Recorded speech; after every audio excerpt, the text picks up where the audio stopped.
By 1945, the Nazis were on the run. The Allies were flying high and about to roll over Germany's flat western borders.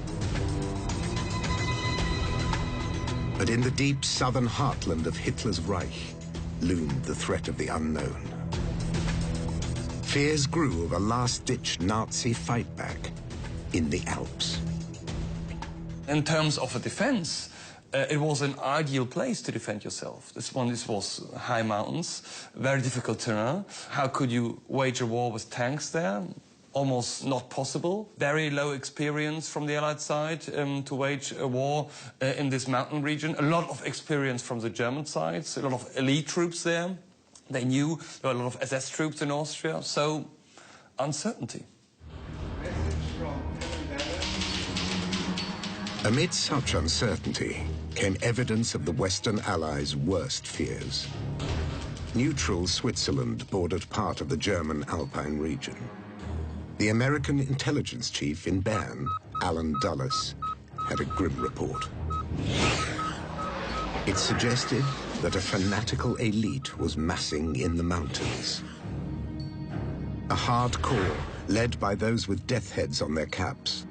The merciless SS would spearhead a desperate guerrilla war from an Alpine fortress.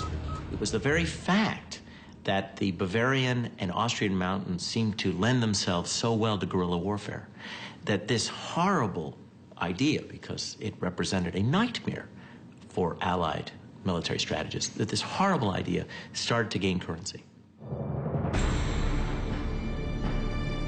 The horrible idea was an ultimate nightmare for the advancing Allies. An Alpenfestung, or Alpine fortress, extending into northern Austria. Defended by thousands of troops, steeling themselves for a final do-or-die fight for the fatherland. Their fingers on the triggers of an arsenal of secret weapons hidden in crags and crannies. At this time, in January 1945, they didn't know what was going on when they entered Germany. And they were taken by surprise by the Battle of Bulge, was a German counterattack in December 1944. And they didn't expect that. So the question was, yes, we have won the war. This is clear. But, I mean, are we able to cross the Rhine? Are there some secret weapons still? Is there somehow a secret counterattack prepared? So it was all uncertain. Uncertainty and fears of so-called wonder weapons were understandable. The Germans had already developed ballistic missiles and jet planes. And other, more fearsome, more destructive horrors were on Nazi drawing boards. What the Allies decided to do was to be prudent, to assume, given Hitler's nature, given the fanaticism of the SS and the fact the SS probably controlled the German state by then, to prepare for the worst. The Alpine Redoubt was the worst. It was the worst case scenario that anyone could imagine, and they felt they had to prepare for it. Some tunnels and bunkers had already been excavated in existing salt mines. Even today, the crumbling remains of the would-be Alpine fortress are well hidden. One tunnel complex near the Austrian city of Salzburg was to be the command center of the Nazi Alpine fortress. Such tunnels were also used to build planes and rockets, as Allied bombing reduced conventional German factories to rubble. This is where, according to the plans for the Alpine fortress, the high command of the SS would have been situated, led by Himmler. Himmler's documents in Berlin were already packaged and addressed. The complex extends over 6,000 square meters, and the plan was for 22,000 square meters.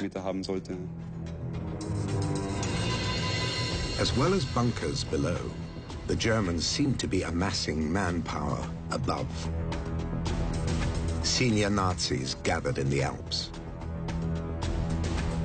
SS Chief Heinrich Himmler's deputy, Ernst Kaltenbrunner moved back to his native Austria, to a villa above the spa town of Altausee. Himmler named him commander-in-chief of all forces in southern Europe. He would coordinate the Nazi fight back from a region he knew well. He was somehow in charge of the secret police and the political police, so he was quite a very important figure in the SS world. Another influential Austrian SS man was lurking in the Alps. The presence of SS commando leader Lieutenant Colonel Otto Skorzeny was yet more evidence of an Alpine fortress. Otto Skorzeny was Austrian by birth and was a weird figure with almost no military training, but he was very clever to establish himself in the SS world. At this time of the war, in April 1945, he was in command of what we call the Special Forces, the SS Special Forces, the command units. And he was able to withdraw 2 of his command units from the Eastern Front to Austria. And this should have been the core of the defense force of the Alpine fortress. The region bordering southern Bavaria and Austria was already riddled with old mining tunnels. Some of them were extended and used to build weapons. Schwaz is the site of old Austrian silver mines near the German border. One shaft runs deep into the mountain and a haunting Nazi ruin.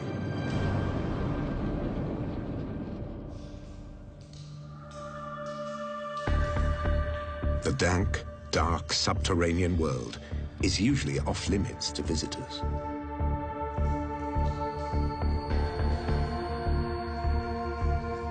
Two kilometers inside the mountain, a broken steel and concrete shell of an underground aircraft factory is slowly rotting away. Bits of rusting metal lie scattered across the stony floors. The corroded remains of aircraft parts, abandoned before workers had the chance to put them together.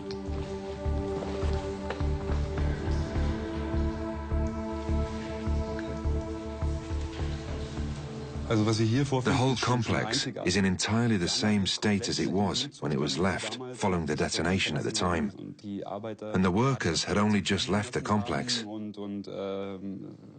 Everything is still standing on mounting racks. It really is unbelievable.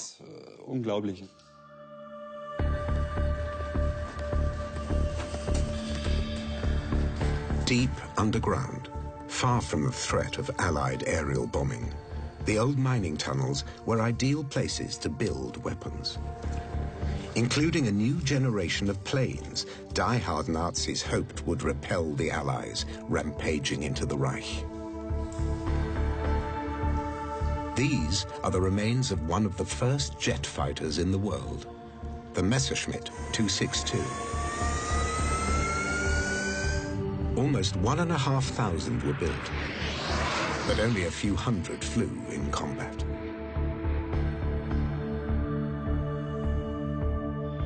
The Germans had also developed a jet-powered bomber. Hermann Goering, the head of the Luftwaffe, had dictated a requirement to the aircraft industry that he wanted this 1,000-kilometer aircraft, 1,000-kilometer range that could fly at 1,000 kilometers an hour and carry 1,000 kilograms of bombs. And at the time, it was a huge, very, very challenging requirement for any manufacturer to meet. German engineers overcame another great challenge and had developed the world's first long-range ballistic missile, the V-2. SS Chief Heinrich Himmler was one of many top Nazis who had visited the V-2 testing facility at Peenemünde. More than 1,000 V-2s were fired at Britain. They were the pinnacle of rocket technology at the time, flying some 80 kilometers above the Earth. V-2s sparked fear and devastation. They are estimated to have killed almost 3,000 people. Launched from mobile ramps, V2s were another potential threat from an Alpine fortress.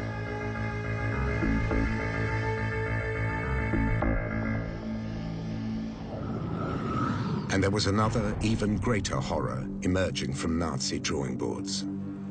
A longer-range version of the V2, dubbed the America rocket.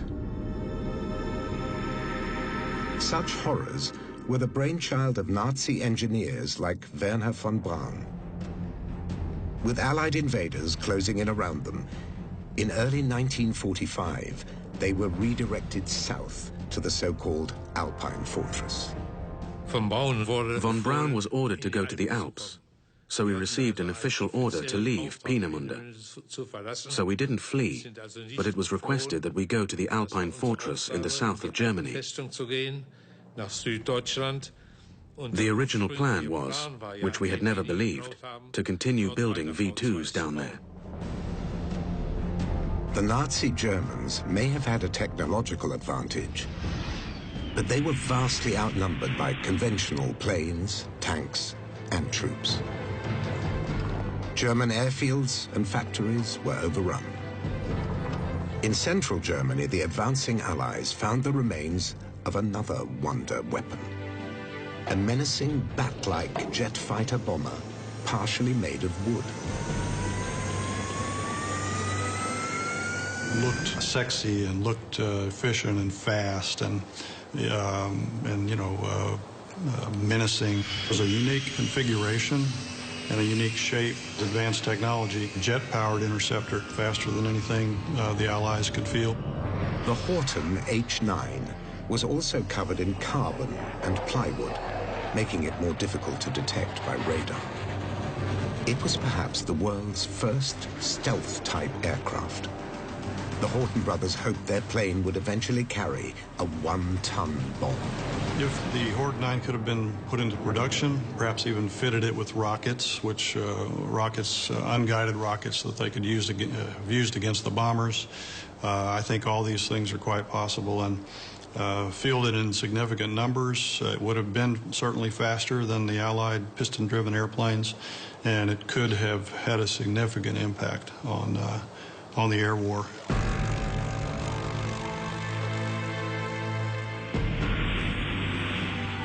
Conventional planes were still winning the war for the Allies, but the possibility of a German counterstrike from the Alps forced a change in tactics.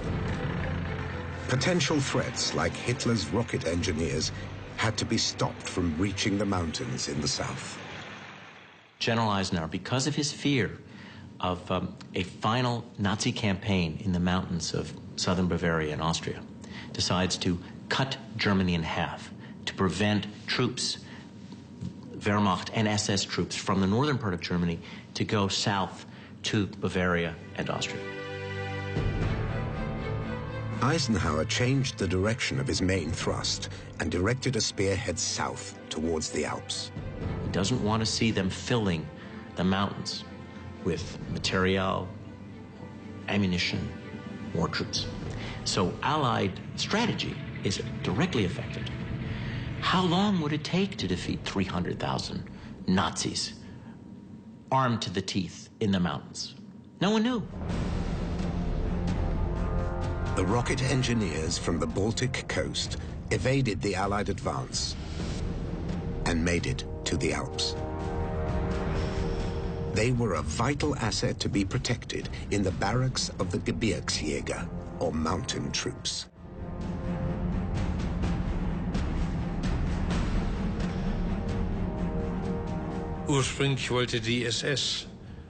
Originally, the SS had planned that we all moved into the barracks. They wanted to concentrate us all there. But then one bomb could have killed the entire team. So this convinced the SS commander that we should disperse across the country. Rocket engineers were not the only assets moved to the relative safety of the Alps. The Reichsbank in Berlin was badly bombed. Gold, cash, and other reserves were no longer safe in the capital. Hundreds of millions of dollars worth of government and private treasure was shipped south. I believe that this is the only time in history that so much treasure has been consolidated together. A treasure of such incalculable value has been concentrated in one area at one time. Most of the Reichsbank gold dumped in a mine was recovered by the Allies. A small percentage remained unaccounted for.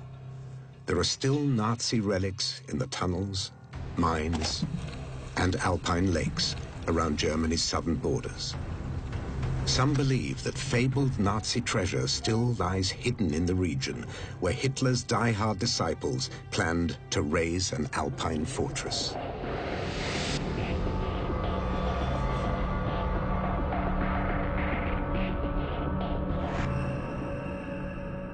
Some tantalizing tales of Nazi treasure are based on supposed eyewitness accounts in the last days of the war. But not all can be dismissed as fanciful. A mule train spotted traveling up an alpine mountain one night attracted attention. So some locals, who had relatively little to do with the confusion of the war, realized something was going on, including my mother. She was a young girl then, and after doing the chores in the stables one evening, she saw a column of mules making its way up the mountain path. One special thing she always mentioned was that there was a white mule among them. Eva Sturm's mother saw what was supposed to be a secret transport of hundreds of gold bars worth millions of dollars. It didn't stay a secret for long. This gold was also eventually recovered by American troops after rumors spread about the mysterious mule train in the night.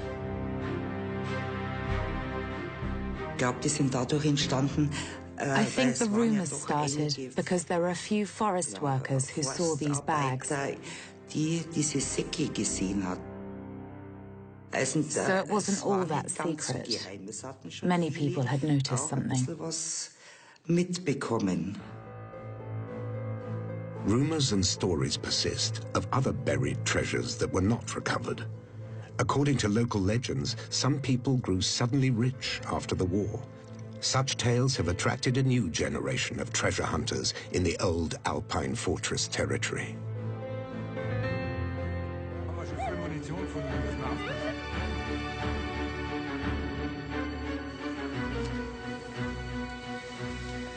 Oh, yeah. Oh, there's something here. We're at the end of our expertise here. We need someone to help us. A bomb disposal team confirmed that they were right to be cautious.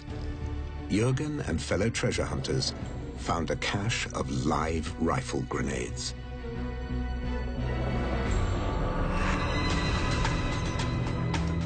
The Nazi gold trail extends further east to the picture postcard lakes and mountains of the Salzkammergut near Salzburg in Austria. This was also to be part of the Alpenfestung. It's another place where stories of hidden treasure proliferate.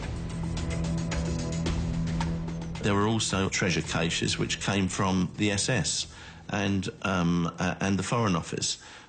Everybody had evacuated their individual treasures, as you might say, down to this area. As well as gold, priceless artworks taken from private collectors, churches, and museums were sent south. Hitler had intended to display art acquired by his agents in a special museum in his Austrian birth town of Linz. But as defeat loomed, the treasures were sent to salt mines for safekeeping. But not all treasures required the protective, rarefied atmosphere of a mine. The stunning lakes that are part of a UNESCO World Heritage Site have an added allure as fabled dumping grounds for Nazi gold. The Salzkammergut has been dubbed the Devil's Dustbin. Nazi relics have been recovered from the Grand Lakes, like this sign that proclaims Nazis enjoy visiting here. It probably adorned one of the many local inns, until such advertising suddenly became unfashionable in 1945. One of the many alluring stories surrounds the deep, remote lake Toplitzsee.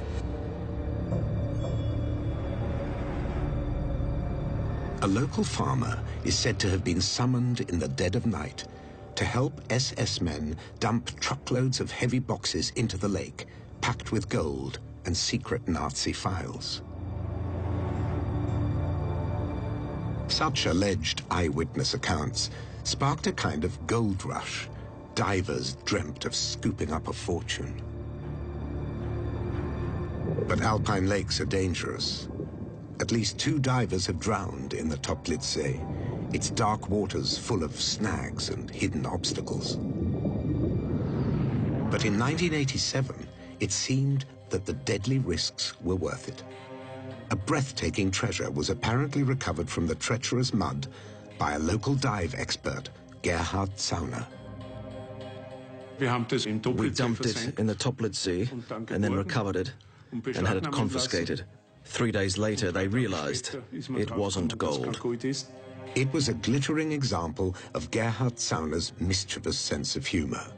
The gold ingots were bars of bronze, but his hoax proved to be a 24-carat sensation. We were given it back, but there was a massive media reaction. Gold found in the Toplitzsee. It went round all of Europe. The fake gold features in a display in his dive shop, along with a huge range of Nazi and other relics recovered from the lake. He's found everything from medals to a working anti-aircraft gun, but no gold. And yet, another kind of treasure has been found in the Toplitzsee. In the 1980s, biologist Hans Fricker ventured deep into the lake, searching for a wealth of wildlife.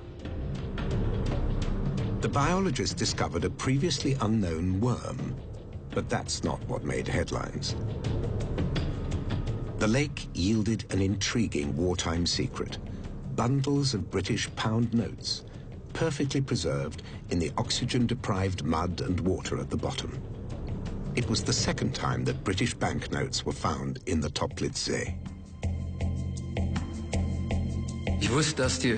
I knew that the Austrians had apparently cleared out the lake as part of the recovery of a German diver in 1963.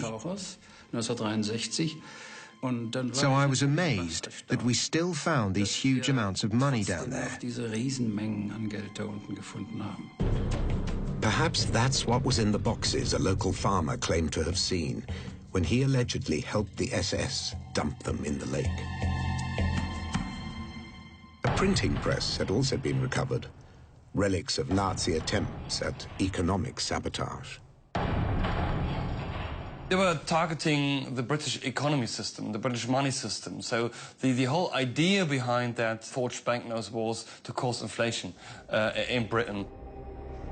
The banknotes were forged in the Sachsenhausen concentration camp.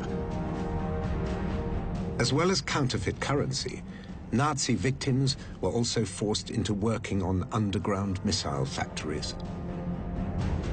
Nordhausen, or Dora Mittelbau, was one of them. It wasn't in the Bavarian Alps, but in the central German Harz Mountains. When American forces liberated the camp, only a few victims remained. The rocket engineers they were enslaved to serve had fled south to the so-called Alpine Fortress.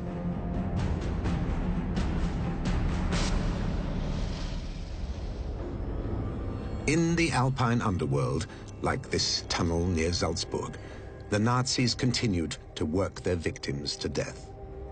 A memorial stone and graffiti, testament to the horrors that were once inflicted in the tunnels, usually locked up and largely forgotten.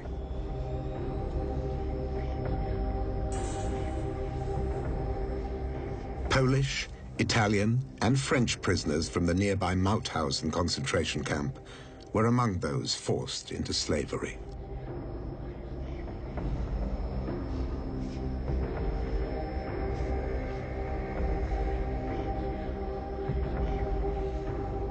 Few survived, and fewer still lived to bear witness to the human cost of the Nazi Alpine fortress fantasy.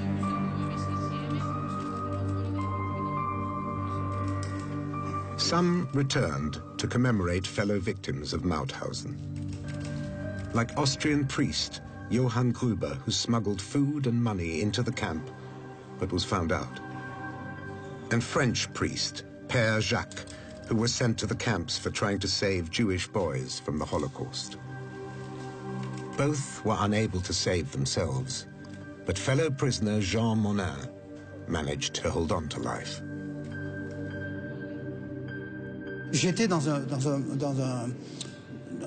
I was already in the barracks for the dying. I thought it was all over for me.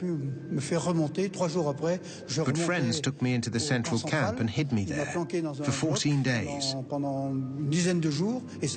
Then we were liberated.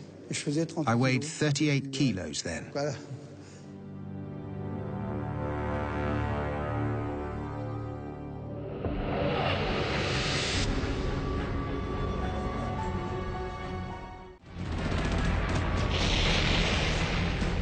Mauthausen was one of many horrors that the Western Allies and Russians would uncover as they advanced into what was left of Hitler's Reich. The regime responsible for the murder of millions was in ruins. Wary that they could face a final fanatical fight in a Nazi Alpine fortress, the Allies had cut escape routes to the south and stormed into Bavaria itself. The American 7th Army advanced into the traditional Nazi heartland and marched into Nuremberg. Once an imposing staging ground for Hitler's elaborate rallies, the medieval city was bombed to ruins, as was much of Munich.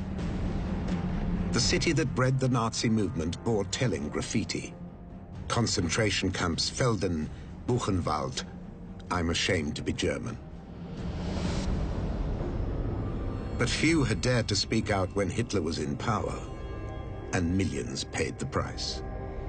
Dachau was the first concentration camp established under Nazi rule. The survivors were liberated. The oppressors became the oppressed, hunted down and forced to answer for their crimes.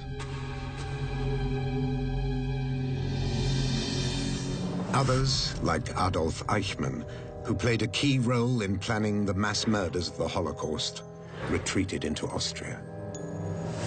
Before he died, a fellow Nazi who worked with SS deputy Ernst Kaltenbrunner recalled a lakeside stroll with Adolf Eichmann. He complained to me that Kaltenbrunner hadn't received him and had presented him with a roll of sovereigns, English gold coins, through an adjutant. Eichmann said, I don't give a damn about that. I have my own. I want orders on how to proceed. He was one of the few who really believed in the Alpine fortress. The Allies cautiously closed in around what they thought could be the dreaded Alpenfestung, or Alpine fortress. South of Austria, the German garrison in Italy surrendered. Time was running out for senior Nazis hoping to make a last stand or desperate escape. The Allies continued their advance around the mountains where fanatical German forces might fight a final battle. But for important Nazis like Adolf Eichmann, there was no Alpenfestung in which to hide. He was captured, but later escaped. Others, like Himmler's deputy, Ernst Kaltenbrunner, used the threat of an Alpine fortress as a bargaining chip. Ernst Kaltenbrunner realized, well, the war is over, and how can I rescue myself? But then he said, well, there is an Alpine fortress, and there is a danger of a last battle. And he knew that the Americans, the British, were keen to end the war as soon as possible. So he must build up the danger of a last battle and then to offer something to say, well, we can avoid that. We can avoid that. And if you're going to rescue me and if I'm safe, then I will do everything possible to avoid that last battle.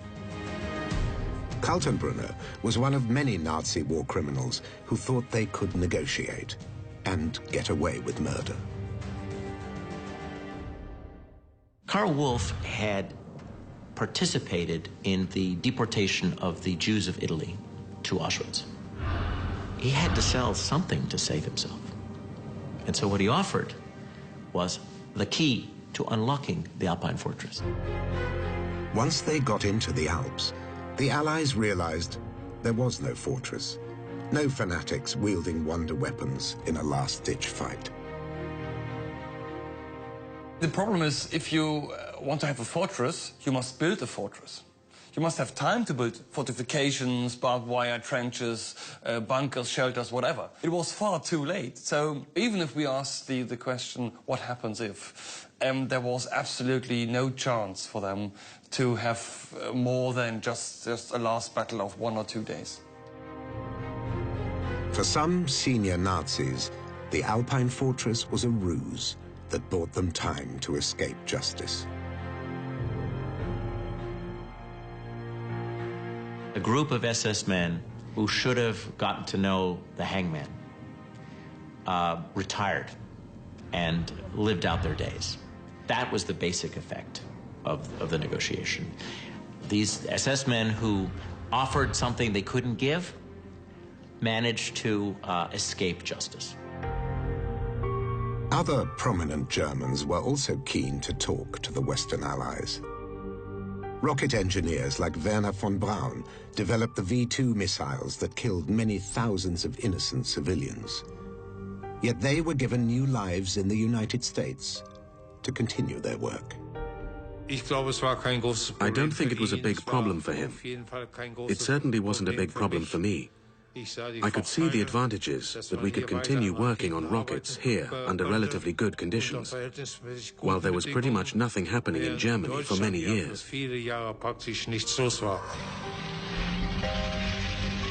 The Germans had run out of manpower, materials, and perhaps the will to mount any kind of meaningful resistance in the Alps.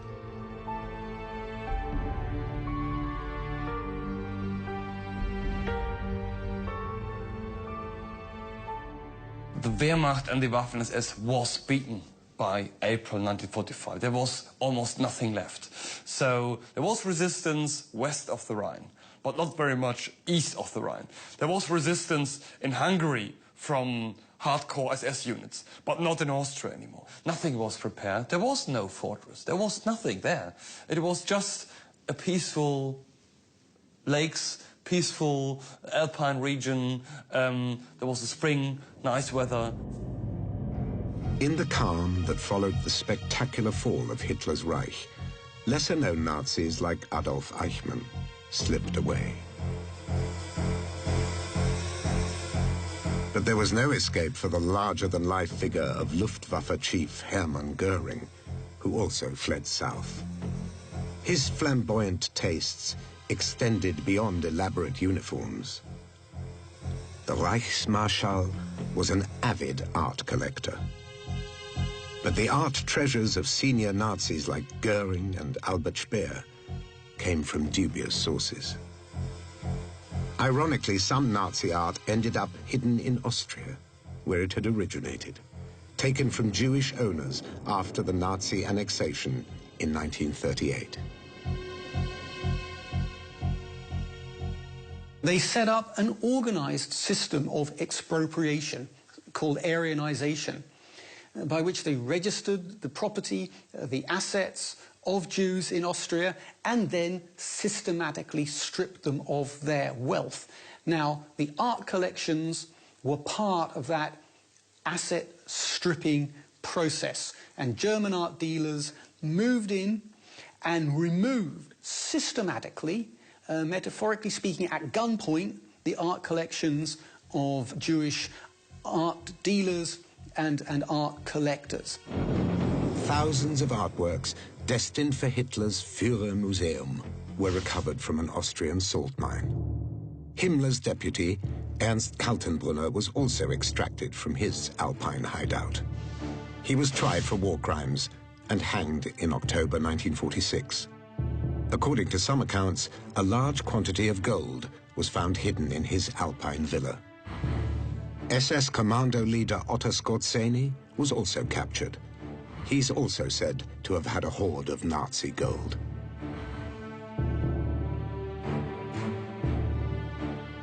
He was interrogated by the American Army Counterintelligence Corps, and when he was interrogated, it seems that he forgot to mention anything about the vast treasure that he'd actually taken possession of.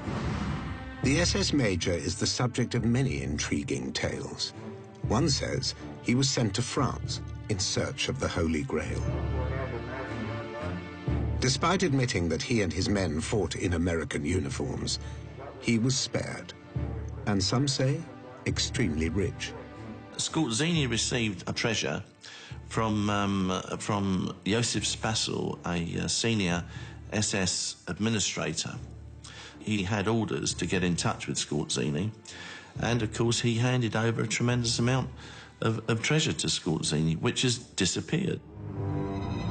It's yet another alluring story of hidden Nazi loot that inspires treasure hunters to this day. Skorzeny and his troops were once camped near the Austrian lake of Erdensee.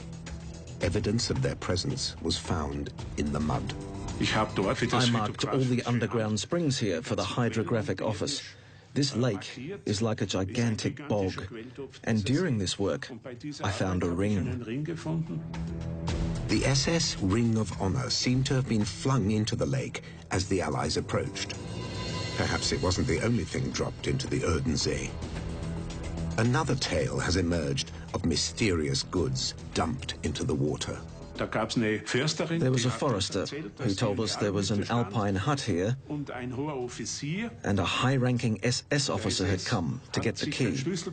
And then they went down and took stuff out of the hut to the middle of the lake. And then they dumped it there. Now, we didn't find anything because there is so much mud there. It's really difficult to find anything. The Erdensee is relatively flat, carpeted in a thick layer of mud that would swallow a heavy object, like a box full of gold. It's also a nature reserve, and diving is usually strictly verboten. Tentative permission was given for a search of the lake. From a boat loaded with state-of-the-art radar scanning equipment. And a GPS locator, which would record the precise position of any object detected in the mud.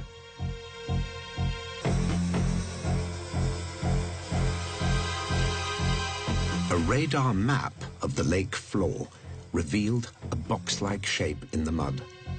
Was this Otto Skorzeny's gold? Austrian forestry officials were unimpressed and forbade any diving. At least one historian is also highly skeptical. This is all a myth, and it's all driven by this perception of Indiana Jones. This is a good story for a Hollywood film, definitely, but has nothing at all to do with history. We know that they sometimes try to hide the gold, but this was recovered quite quickly. But legends like that of Skorzeny's loot won't die.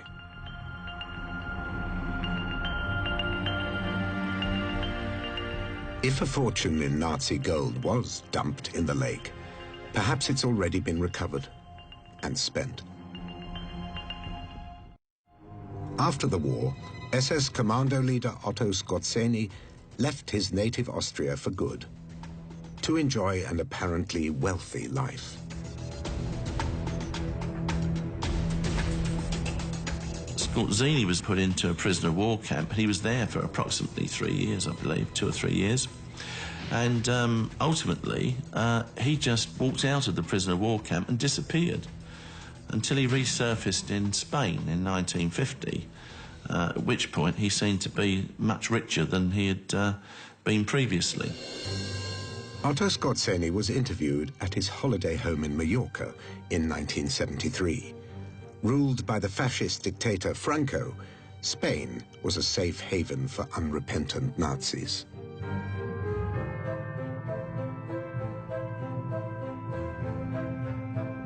It is every soldier's duty to lengthen the war, to hold out, as long as he has the order to do so. Whether that is sensible is for posterity to decide. I don't think we have quite reached that point yet. Personally, I don't regret it. Would you do the same things again today? I can tell you that I would do the same things again in exactly the same way today. 2 years later, the smoker died of lung cancer, farewelled by fellow Nazis unashamedly proffering the Hitler salute. Skorzeny took any secrets of Nazi gold to the grave. This is again part of the secret story and the true Nazis living in Madrid and being millionaires because of the Nazi gold. No, it's very unlikely. It's definitely not possible that he had 2 tons of gold with him in his suitcase and then flying to Madrid.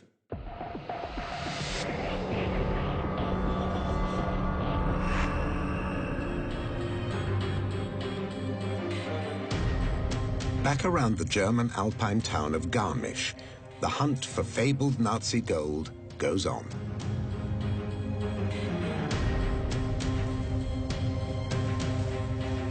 It was here, in June 1945, that American troops recovered more than 700 bars of pure, refined bullion.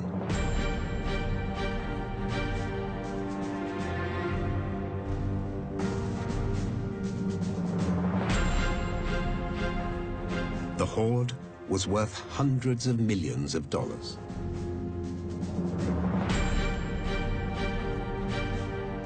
All that's left is a hole in the forest floor. Yet treasure hunters still dream of finding a mother lode, similar to that unearthed by victorious Allied troops.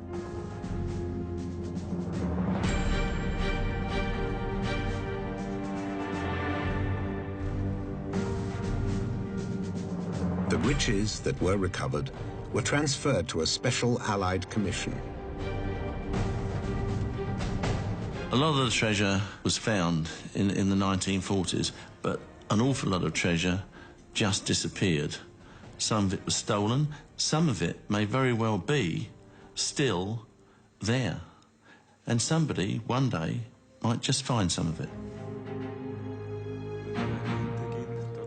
It's a prospect that continues to tantalize treasure hunters in the hills and lakes of the Alpine region, once thought to form an Alpine fortress.